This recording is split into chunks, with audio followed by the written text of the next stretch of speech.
Bom, vamos lá. Bom dia, boa tarde, boa noite.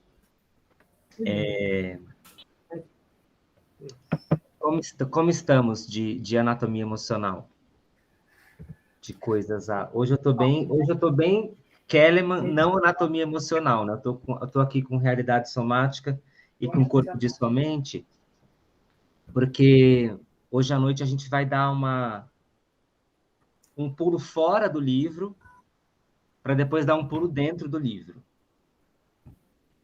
E aí, antes de abrir para vocês, eu queria trazer uma palavra que está muito presente em todo o trabalho do Kellerman, né? Que é a excitação. Né? E eu queria abrir perguntando para vocês, sem medo de ser feliz, né? Sem medo de acertar, o que significa essa palavra para vocês? O que é a excitação? O que significa? Eu vou fazer uma pergunta dupla, para a gente, né, deixar a coisa mais interessante. O que significa a excitação e como ela se torna real no seu corpo? Né? E assim, toda vez que eu faço uma pergunta, é sem medo de ser feliz, viu? Então, Sandra. Bom, eu como estou chegando hoje, tenho muito pouco a perder.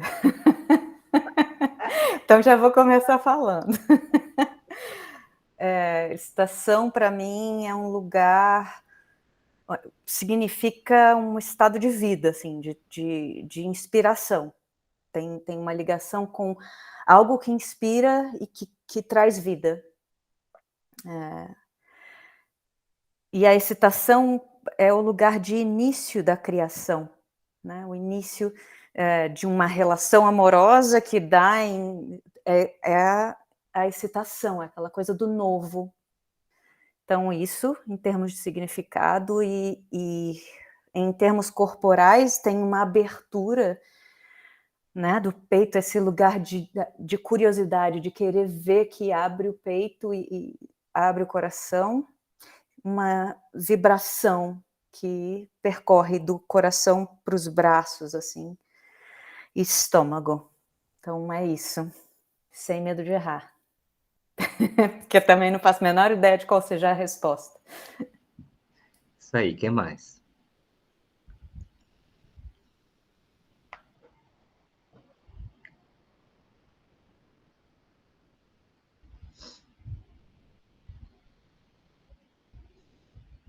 O que de pronto? Para mim, eu sinto, pelo menos no meu corpo, uma pulsação maior, como se eu estivesse sentindo que tem dentro também, né? A questão da excitação. Eu sinto bastante a pulsação mesmo, pulsação de vida, vigor expressivo, expansão de energia vital. Às vezes pode estar dentro de um ponto de equilíbrio, se estiver falando besteira, depois você me corrige. Mas às vezes pode estar muito exacerbada também essa excitação, né? E muitas vezes eu vou tentando buscar o equilíbrio. Ai, gente, mas é uma pulsação muito forte, tá? E que a fisiologia é alterada, a nossa mente também, né? Ela entra num estado diferente. Quer falar, bastante? Eu sinto a mesma coisa, né? É esse pulsar, mas é uma coisa muito vibrante, né? Você está excitado e pode também chegar num ponto estar desacerbado, assim, muito agitado, pode agitar bastante. Então, Gisela. Eu acho, bom, excitação, eu acho que é um princípio da gente, de quem está vivo, né? É uma forma de inquietação, né? Que te move, né? Em algum sentido, mas que uma vez inquieto te leva, né? Eu acho que a excitação ela move você de dentro para fora, a partir não só de um pulsar interno involuntário, mas também psicoemocional, né? Dessa inquietação que muitas vezes é algo que te move por você não tá insatisfeito com aquela situação, te leva a uma aflição que te faz querer mover-se em direção a algo, ou pelo menos sair daquele lugar de inércia, né? E a inércia é meio como não é oposto, mas não tem a ver com a vida, né? E eu acho que a excitação tem a ver com isso, né? E claro, quando é uma coisa que te move e que te faz sentido para você, né? Te levar adiante, é prazerosa, né? E ela vai te fazer querer não só agregar mais ou buscar mais, mas ou a seguir em direções que talvez você nunca tenha experimentado, que vai te excitando, vai te guiando muitas vezes. E é isso. E o Maércio, meninas, nós estávamos conversando aqui paralelamente, aí o Stani lembrou do Ayurveda, né? Eu já estudei Ayurveda, o Stani estuda, continua estudando, e aí nós temos também, né, algo que a gente pode falar de constituição mental, ou também às vezes tem outros nomes, que é Rajas, Tamas e Sattva. Quer falar um pouquinho? Então, o estado excitado, de excitação, é o Rajas, né? É o que expande, é o que vai, é o que, por exemplo, quando a gente está em perigo também, tem que estar excitado para poder, né, agir, né?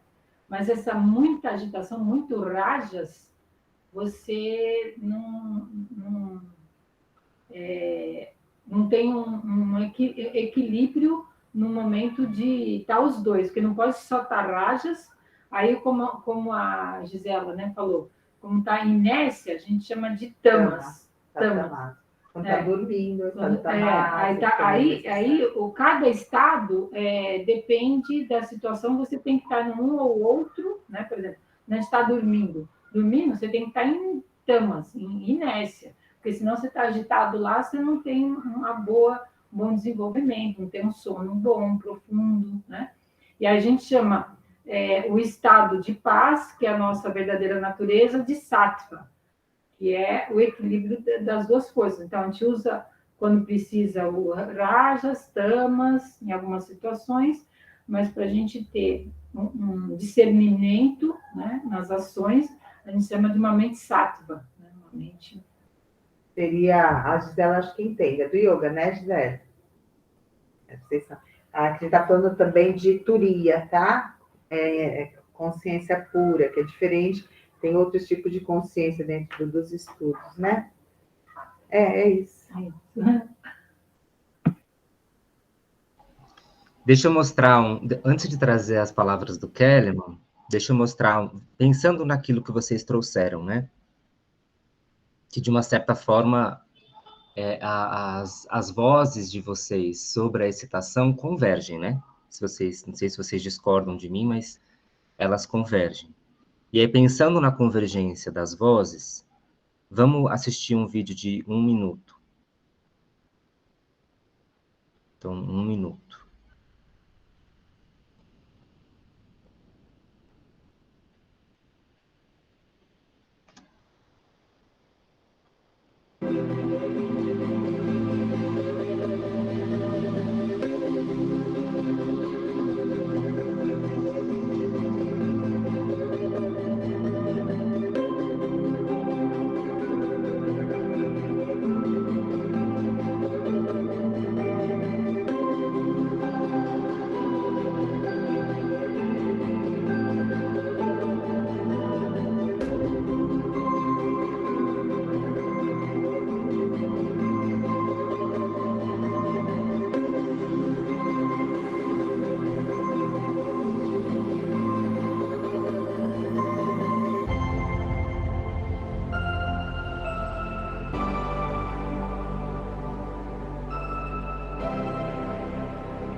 passei um pouquinho mais de 1 minuto. É um animal fantástico, né? E o Kahneman recorre a esse animal, né? Ou essa imagem, em alguns momentos. Mas nas palavras do Kahneman, ele diz o seguinte, lá no Realidade Somática. Para compreender a ideia de que formamos nossos corpos pelo modo como vivemos, é necessário considerar o processo vital básico de excitação e como o moldamos. Então, formar nossos corpos pelo modo como vivemos, em alguma medida, é moldar o processo vital básico de excitação. Então, a excitação, indo ao encontro das vozes de vocês, é um processo vital básico. Ele segue. O corpo é um rio de acontecimentos e imagens.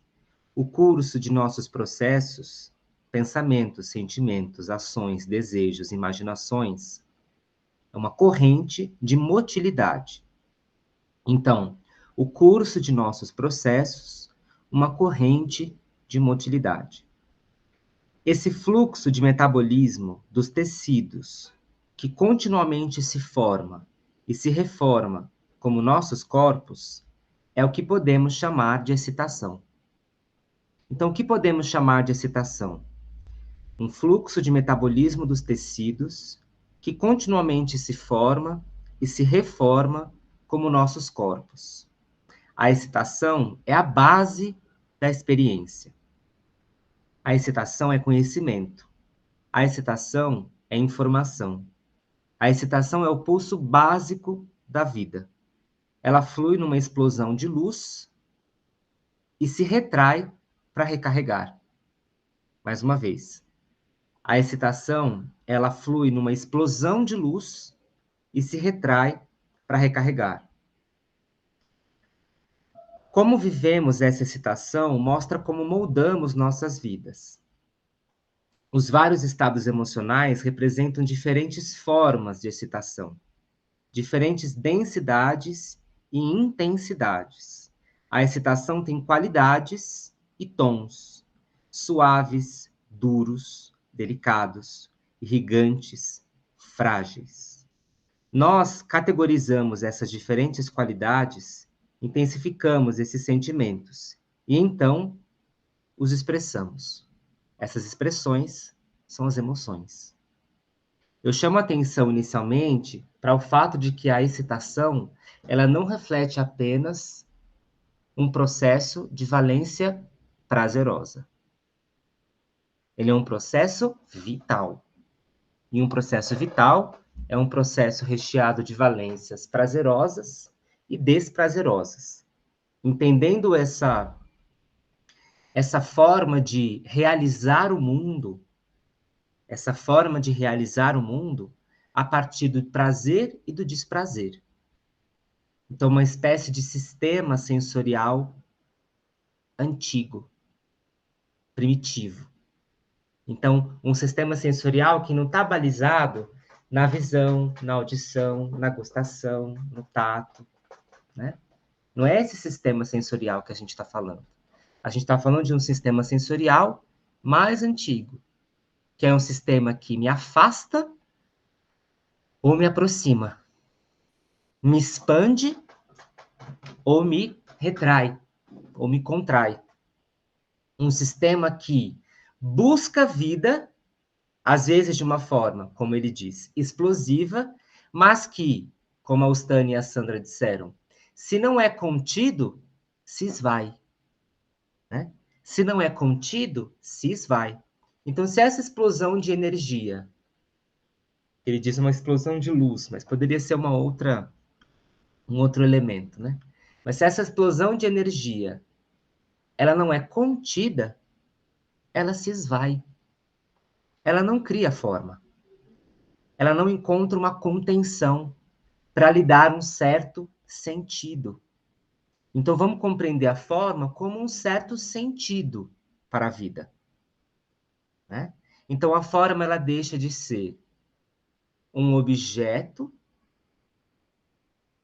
apenas concreto mas a forma, ela começa a operar em pelo menos 2 planos. Esse plano da matéria e esse plano da não matéria.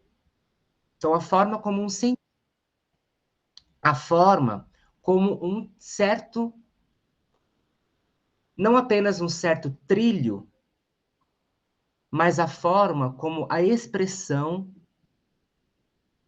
de como a excitação foi moldada. Né? Michele, boa noite. Tudo bem até aqui? Por que eu trouxe a imagem da água viva? Porque a imagem da água viva exemplifica de uma forma direta o processo de expansão e de contenção da expansão. E é assim que a água viva se move. Né? Ela se expande e...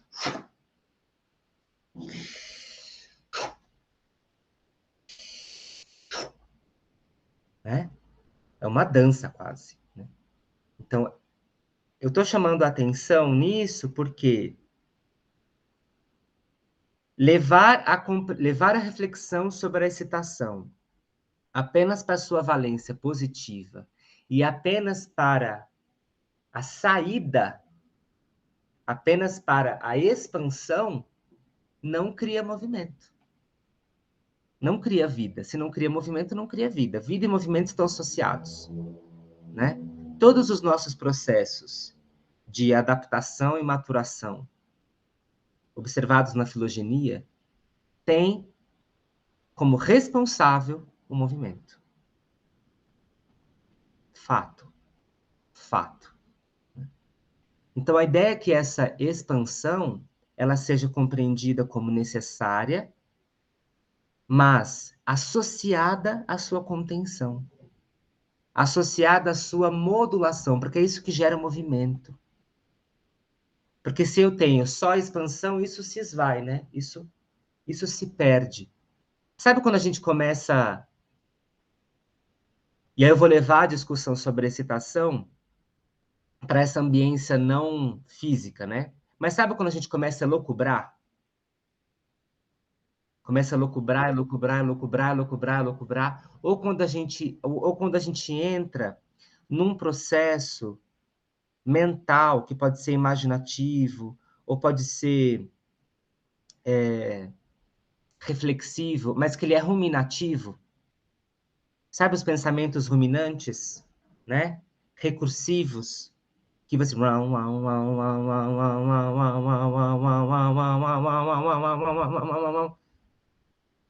Isso não é... Isso, entende? Isso precisa ser contido de novo. Os persecutórios, exato. Né? Isso precisa ser contido de novo, porque isso é uma explosão sem contenção. Uma explosão sem contenção vai no sentido inverso do que a gente quer como um processo de geração de vida. Né? Gisela.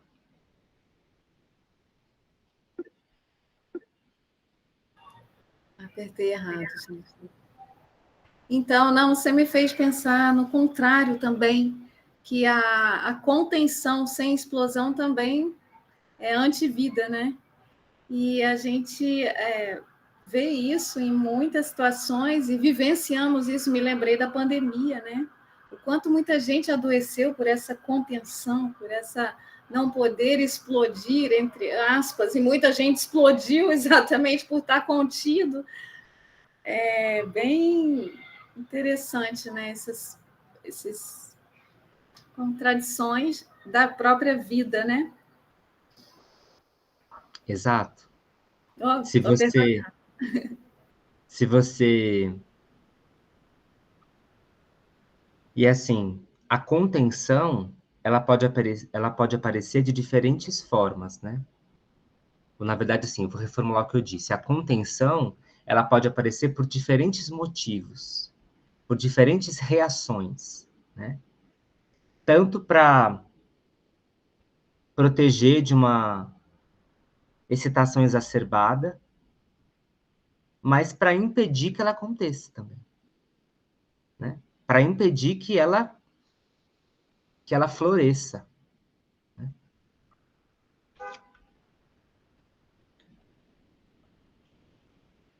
Mais palavras do Kellerman. Aqueles de nós que não habitam a própria carne, que não passam pelas satisfações profundas que os nossos corpos podem dar, estão sempre mendigando satisfação na porta alheia. Aqueles que temem seus impulsos se trancam no mundo das ideias. A gente pode dizer que aqueles que temem seus impulsos são aqueles que temem as suas excitações. Aqueles que estão continuamente se limitando e desfazendo seus limites, se formando e se desformando, não se sentem pegos numa armadilha nem perdidos. É isso que a gente está fazendo no processo vital. A gente está se limitando para conter a excitação e desfazendo esses limites, para que a excitação ela volte a acontecer. E eu... né? E aí eu vou embora. No sentido de eu me movo, eu ajo. Quando não nos confundimos com uma imagem social, formamos um self corporal. Então, imagem social, self corporal. Imagem social, aquilo que, por algum motivo, eu posso desejar ser, sem ser o que eu nasci para ser. Self corporal, aquilo que se forma a partir da modelagem das minhas excitações. Sacaram essa? Né? Imagem social, self corporal. Quando não nos confundimos com uma imagem social, formamos um self corporal, um certo corpo, a partir dos nossos prazeres e satisfações, mas também das nossas dores e mágoas. Por que eu gosto tanto do Kellerman, apesar de ter as minhas críticas a ele? Como tenho críticas a todas as pessoas que eu gosto, inclusive a mim mesmo. Porque eu acho que ele traz os dois lados da moeda, né? Ele sempre traz os dois lados da moeda. E assim, eu bato bastante nessa tecla, porque o lugar que nós atuamos, né? E o lugar que nós nos interessamos, é um lugar, muitas vezes, a palavra é infectado, né? Inundado por uma certa visão de processo corporal que é só bonitinho, é só gostoso, é só prazeroso, quando não é assim, né? Ele é, nas palavras dele, formamos esse self corporal, não a imagem social, né? Aquilo que se forma a partir da modelagem das minhas excitações, a partir dos nossos prazeres e satisfações, mas ainda das nossas dores e das nossas mágoas. Então, é assim que se cria, que pode se criar essa forma em movimento, né? Não é uma forma estática, é uma forma dinâmica. É uma forma que busca por vida. Não é uma forma aparente de vida. É uma forma que busca vida. Né? Ele diz o seguinte, lá no final do parágrafo. O processo formativo, o processo de formar a si mesmo, requer que você estabeleça limites e forme a si mesmo. E depois, suavize seus limites e forme ou reforme a si mesmo.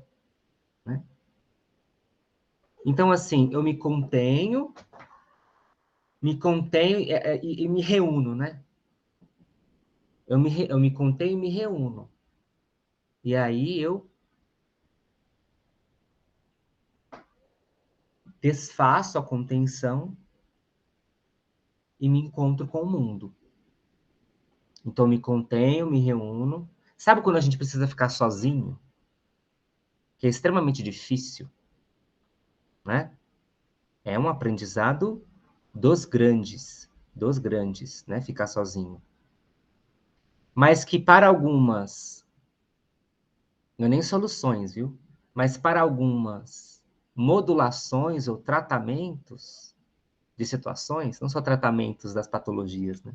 Mas é tratar, se tratar, né? Tratar no sentido de cuidar, de se atentar, de ir ao encontro, de se aproximar. Para esse tratamento, eu preciso muitas vezes me conter, para que eu não tenha esse ruído externo. Agora, a gente sabe que se eu só me contenho e eu não volto ao mundo, eu fico preso nas ideias. Eu corro o risco de ficar preso nas ideias. E mesmo que eu seja um ser extremamente corporal, a gente lembra que o nosso processo de vida, ele é balizado necessariamente pelas relações. Chega uma hora que é necessário abrir a porta do quarto. É necessário abrir a porta do quarto para que essa expansão volte a ocorrer. E a gente vai nessa toada. É nessa toada. Por que eu trouxe essa palavra hoje? E por que, para mim, ela é tão cara, né? Tão valiosa ao trabalho do Kahneman? Porque eu acho que ela nos aproxima. Melina, boa noite. Ela nos aproxima de uma relação com a vida que ela é o que a vida é. Ela não tem uma imagem social, né? Ou uma imagem comercial, né? Ela não se vende. É uma imagem da vida que não se vende. É uma imagem que é ela própria. Ela é criada. Ela é uma imagem, né? Eu estava brincando na segunda-feira, eu fui dar supervisão do curso, e aí a gente caiu numa discussão parecida, né? Aí eu brinquei assim, eu falei, gente, isso aqui é um curso? É um curso... Como é que é? É assim, gente, esse curso é um curso sem certeza alguma e também sem grandes novidades. Sem certeza alguma e também sem grandes novidades. Aí eu brinquei assim, falei, próxima vez que eu abrir turma para o curso, eu vou fazer uma divulgação, assim, vamos ver se eu vou conseguir algum aluno. Mas isso é dito no primeiro encontro. Porque eu acho que toda essa discussão que se faz, né, sobre a neurociência, e mesmo sobre o trabalho do Kahneman, a gente não está descobrindo a roda, né? Redescobrindo a roda, ou a gente não está entrando em contato com uma perspectiva extremamente inovadora. Não está na inovação o trabalho do Kahneman. O trabalho do Kahneman está no resgate. Não é na inovação. Está no resgate. No resgate do quê? No resgate desses processos vitais, mais básicos, balizados por uma via de tornar o mundo real a partir do prazer e do desprazer. Algo que não é tão simples de definir racionalmente ou logicamente, mas que é impossível não confiar que existe. Se a gente parar para pensar na nossa história de vida, isso é um exercício, né? Mas é um exercício para se fazer desde que você se sinta muito seguro, segura, né? Para fazer isso. E se você não se sentir seguro, segura para fazer isso, só faça com um profissional do lado. Né? Que é um exercício de você listar momentos da sua vida que você relembra estados de excitação. Tanto positivos quanto negativos. Por que eu chamo a atenção para que você só faça esse exercício se você se sentir segura? Porque a depender daquilo que se evoca, nem sempre a gente consegue conter sozinho, né? Às vezes é necessário que um profissional esteja com a gente, para que nos dê suporte. Mas é um exercício que ele resgata algo que muitas vezes a gente negligencia. Ou a gente escapa, foge, né? Porque esses estados de excitação, eles são inevitáveis. Eles são inevitáveis. E por serem inevitáveis, eles fogem ao controle, né? E contê-los, peguem isso que eu vou dizer agora. Contê-los não significa controlá-los. Pegaram o que eu quero dizer? Conter a excitação não significa controlar a excitação. O que significa, então, conter a excitação? Conter a excitação é viver a excitação no sentido de moldar a própria vida. Conter a excitação é viver a excitação no sentido de moldar a própria vida. Isso vai ser prazeroso, mas também pode ser desprazeroso. Então eu contenho, eu trago para si. É meu, é inevitável e tem uma outra palavra, é genuíno, é verdadeiro. O que mais a gente quer da vida? Entendem onde eu quero chegar? É inevitável, é meu, é genuíno, é verdadeiro. Não é esse o caminho que ele propõe para a criação do self corporal? Né? Como é que isso chega para vocês? Gisela. Enquanto você foi falando, né, me veio uma coisa muito interessante. É necessário que a gente seja muito honesto a nós mesmos, né, muito fiéis, né? E Kellyman, na época que ele estudou, vivenciou, né, todas as experiências de vida, provavelmente, para ter deixado esse legado todo. Ele me veio isso, achei interessante, que foi, não lembro exatamente a data, mas numa época em que não se tinha tantos estímulos externos como a gente tem hoje, né? Das redes sociais, de internet, e excessos de informações, e no momento em que o estímulo ao ilusório não era tão grande, e as fugas de si mesmo, né, que é o que a gente vê muito, né, nas redes e que não é real, né, e no próprio dia a dia também. E com isso tudo, né, da realidade de hoje, a dificuldade da autopercepção e a dificuldade de lidar com as próprias dores. E, de novo, essa contradição, entre aspas, né, que é a vida.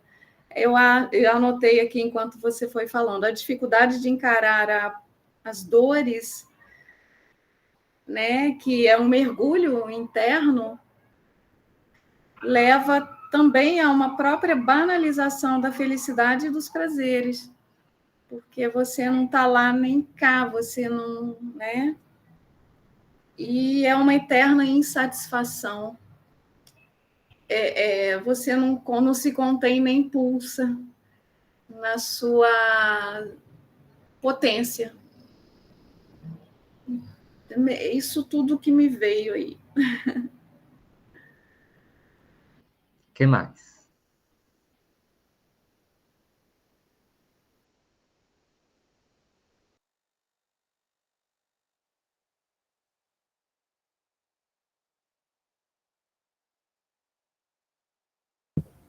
A gente aqui está refletindo aqui no yoga, né? Já veio para mim dentro do yoga, filosofia do yoga, que é o que prende o ser humano. Então, você vê, em cada local é uma forma de falar, mas como você falou, é o relembrar, né? Relembrar aquilo que já é. Então, tem os kleshas. Os kleshas são 5, que é o caminho do autoconhecimento, né? Então, a gente tem, nesse caso, que é o gosto, não gosto, é apego ao que você gosta e aversão a que você não gosta. Então, isso é uma condição da gente ter a ignorância de não conhecer esses estados da mente, do corpo, né? Então, a gente tem aversão e tem apego, não quer saber. Então, a mediação disso, então, aí tem uma pulsação também, né? Então, é igual a pulsação que a gente estava falando do Raja, né? Raja e Tamas. Raja e Tamas, Sattva, que é a condição do discernimento, da atuação no mundo dessa condição. Você tem que pulsar, mas como também tem que conter, né? Para ter um equilíbrio. Então, a gente chama dos kleshas, né? O primeiro klesha é a ignorância de conhecer a nossa própria mente, né? Os movimentos da mente que levam a esse estado emocional. Até o medo da morte, que é o último klesha, que é o advesha, né? Então, aqui é o gosto, não gosto, é o raga e dvesha. E a dvesha, esses dois estados traz o medo da morte, porque é a ignorância dessa condição do nosso estado mental, né? Então, já estou cruzando aqui com o yoga, com o Kellerman, então estou fazendo umas reflexões aqui, Márcio. Não sei se está dentro do contexto. Até chegar, né? A gente vai fazendo uma salada. Vai fazer a saladinha toda, né? Mas acho que é essa salada mesmo, né? Isso que... essa palavra excitação, ou não só a palavra, né? Mas tudo que a gente está elaborando aqui a partir dela, ela vai dar o pano de fundo para os estados de vitalidade, né? O Kellerman, ele apresenta 3 estados de vitalidade. E eles são estados sequenciais, do mais simples ao mais complexo. Então, o primeiro estado de vitalidade é a vibração. O segundo estado de vitalidade é a pulsação. E o terceiro estado de vitalidade são as correntes. Vamos ver o que ele tem a dizer sobre isso. Existem 3 estados de vitalidade: vibração, pulsação e correntes. Cada estado possui qualidades distintas e diretamente observáveis, embora cada um se transforme gradativamente no outro. Quando ele diz diretamente observáveis, não quer dizer que essa observação ela é em terceira pessoa. Tá? Lembrem-se da premissa da educação somática, que é uma observação em primeira pessoa. Nossos corpos apresentam todos os 3 estados. A vibração, a pulsação e as correntes são funções naturais do protoplasma. São funções naturais de seres vivos muito simples, né? Esse protoplasma. São funções naturais das células. São funções naturais dos órgãos, né? Seres vivos não, estruturas muito simples, né? Estruturas biológicas muito simples. Protoplasma a gente usa mais como citoplasma hoje, né? Continuando. Funções naturais que podem ser vistas sob um microscópio. Elas também podem ser experienciadas subjetivamente, como qualidades do sentimento. Então, assim, tudo aquilo que ocorre num âmbito muito micro, desse sistema biológico microscópico, ele vai ter um efeito no comportamento. Ele vai ter um efeito nessa observação, em primeira pessoa. Isso quer dizer que esses efeitos micros podem ser experienciados, podem não, mas na maior parte das vezes vão ser experienciados como qualidades. Se eu estou falando qualidades, sempre que eu associo uma certa qualidade a um estado do corpo, isso é um sentimento. Né? Então, o sentimento é a atribuição de uma certa qualidade a um estado do corpo. E essas qualidades têm rótulos, muitas vezes. Às vezes não, mas muitas vezes sim. E aí, como a pulsação se desenvolve? Como a pulsação se desenvolve, que seria o segundo estado, né? Sinto o universo como um contínuo de vibração, um campo tremeluzento de excitação. Esse campo vibrátil faz surgir um aumento da excitação. Essa excitação tende à expansão, e a excitação expansiva se dispara um mecanismo de autoinibição que a restringe e forma seus limites. Então, essa contenção da excitação é um mecanismo de autoinibição. E a gente sabe que a inibição ela é tão necessária quanto a desinibição. Nos âmbitos mais micro, até o comportamento. A excitação continua se dilatando contra esses limites, até que não possa mais se dilatar. E agora há uma ligeira contração, um começo de agregação, uma espécie de aglutinação ou coagulação. Esse é o modo como a qualidade da pulsação se desenvolve. De fato, a expansão inicial já exprime um estado pulsátil, mas a pulsação não é percebida enquanto tal até que tenha sido contida, né? Até que tenha sido contida. Então, essa excitação que desperta um estado vibracional, para mim, vibração e excitação estão ali muito próximos, né? Muito próximos. No momento em que ela é contida, se forma uma pulsação. Né? Quando as pulsações ocorrem rapidamente e em série, você tem uma corrente. Então, se a gente colocasse aquele vídeo da água viva em slow motion, e a gente visse os primeiros estados de expansão, a gente veria inicialmente a vibração. Né? Quando essa vibração, né, ou essa excitação, ela é contida, a gente tem a pulsação. No momento em que isso ocorre de maneira contínua, em cadeia,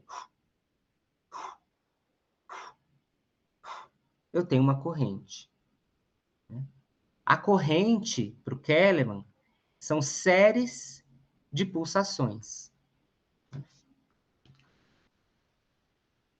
Uma corrente é uma continuidade de pulsação. Uma corrente de excitação rítmica. Então, é quando a excitação encontra um ritmo. Olha que lindo isso. Quando a excitação encontra um ritmo, você tem uma corrente. E ela se mantém numa direção particular, não numa direção genérica, e numa forma especificamente organizada.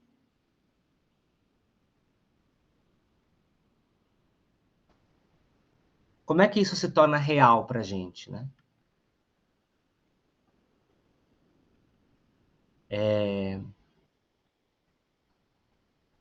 Talvez, tá? O exemplo das relações afetivas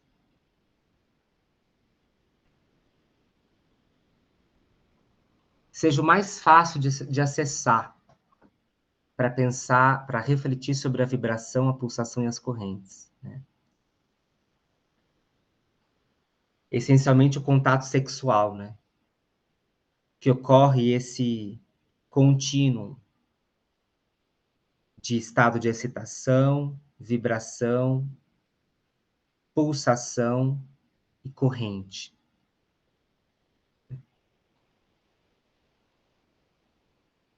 Mesmo recorrendo a esse exemplo, todas as nossas formações de relações, tudo aquilo que se forma com a nossa vida, para o Kellerman, está balizado nesses estados aqui. Então, os amores, as perdas, as conquistas e os fracassos. E aí, onde eu vou buscar? Onde eu vou buscar não só a compreensão, mas onde eu vou buscar a vivência desse processo no tempo? Vou melhorar a minha pergunta. Para uma grande conquista ou para um fracasso, eu preciso lidar com isso de uma certa forma. Senão eu me perco, né? Se engana quem pensa que grandes excitações positivas não podem trazer mal-estar. Tá? Se engana quem pensa que grandes excitações positivas não podem trazer mal-estar. Né? Joana, fica à vontade. Obrigado pela presença. Até a próxima. Eu preciso dar conta disso de uma certa forma. Assim como a perda, ela é mais diretamente percebida como um estado, né, desprazeroso. Como eu dou conta disso? Qual o caminho, ou melhor, qual o caminho não? Qual a ferramenta para dar conta disso? O corpo. Né? Porque é nessa anatomia que esses estados vão se expressar. Aí a gente se encontra com a anatomia emocional.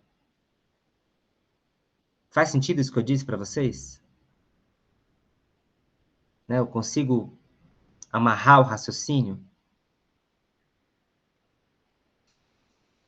Sim, não, talvez. Tudo isso, na ponta, né? Na ponta, é para que a gente se volte ao corpo.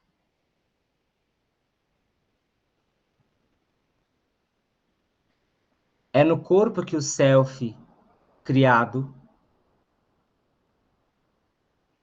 é no corpo que o self é criado. Quando eu me distancio da imagem social e o self corporal, né, o self corporal, eu me aproximo do self corporal. Então, quando eu me distancio da imagem social e eu me aproximo do self corporal, eu entendo o corpo como o lugar em que eu me faço. O corpo como o lugar que eu dou conta da vida.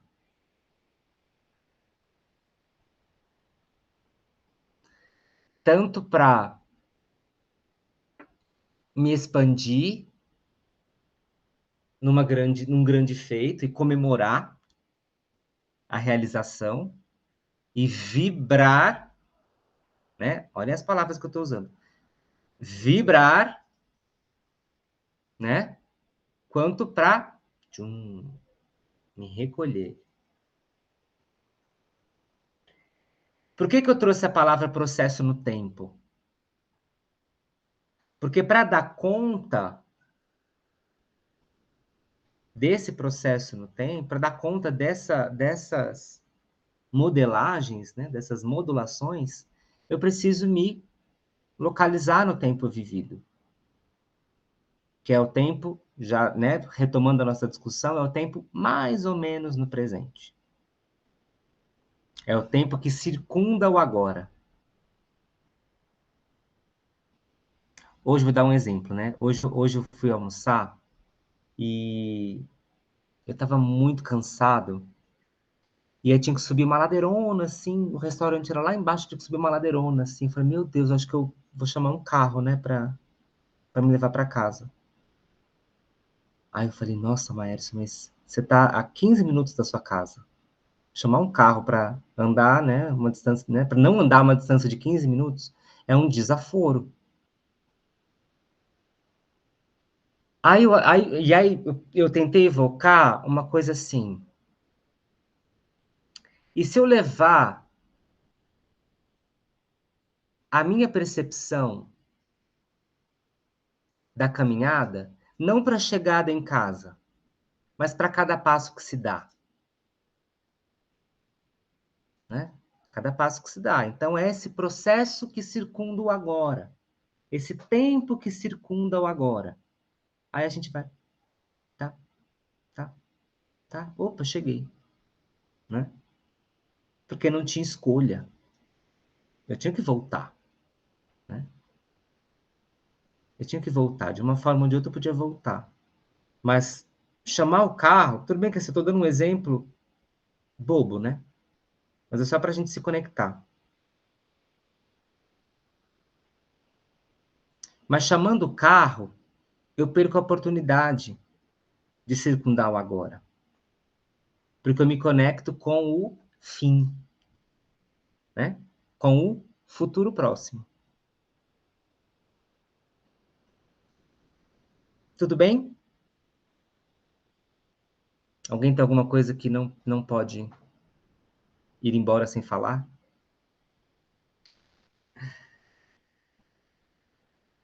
Então, muito obrigado. Até semana que vem para quem vem semana que vem, até a noite para quem vem à noite. Tchau, tchau. Beijo.